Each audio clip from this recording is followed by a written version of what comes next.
Well, you guys certainly did a thorough job going out and exploring the toy market in the area.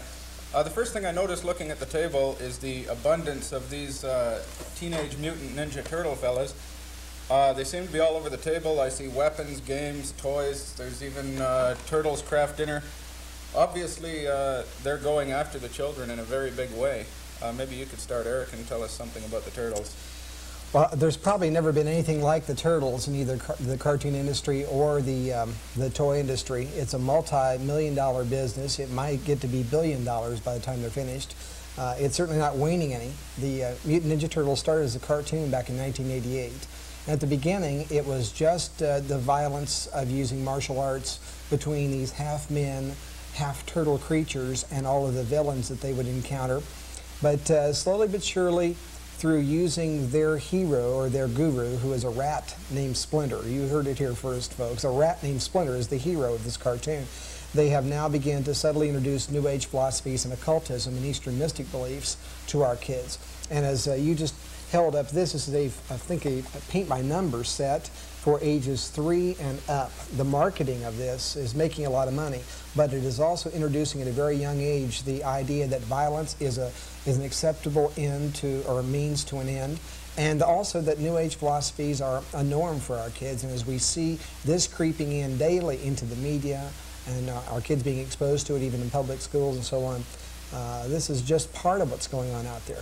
The Turtles crawl out of New York City sewers and come on the scene, and of course they're very heroic. There's been 2 motion pictures made with the Mutant Ninja Turtles. Let me hold this one character up. This is one of the villains of the Mutant Ninja Turtles. Now remember, folks, when we say villains, the hero is using white magic or Eastern mystic good powers, such as Star Wars taught us, the good side of the Force, and the bad guys are using the bad powers, the black side of the Force. But they're the same powers, are they? Yes, the same powers exactly. When you look at it from a biblical viewpoint, it's white and black magic, which is a fallacy, as we all know right here at the table.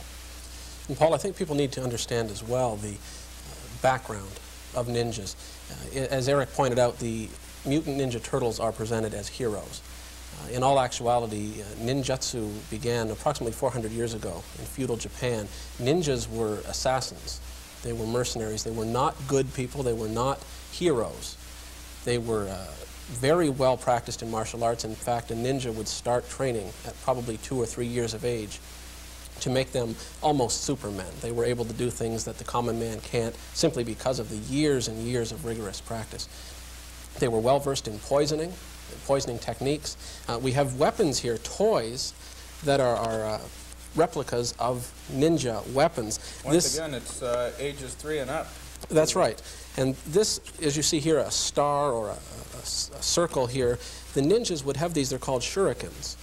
They would dip these in poison and throw them at the victim, usually striking the victim in the eye, and it would cause death. Now, shurikens are illegal in Canada, as are nunchucks, which is another weapon. We don't have a sample here, but the Ninja Turtles do use a weapon known as nunchucks, 2 pieces of wood attached with a leather cord or a chain.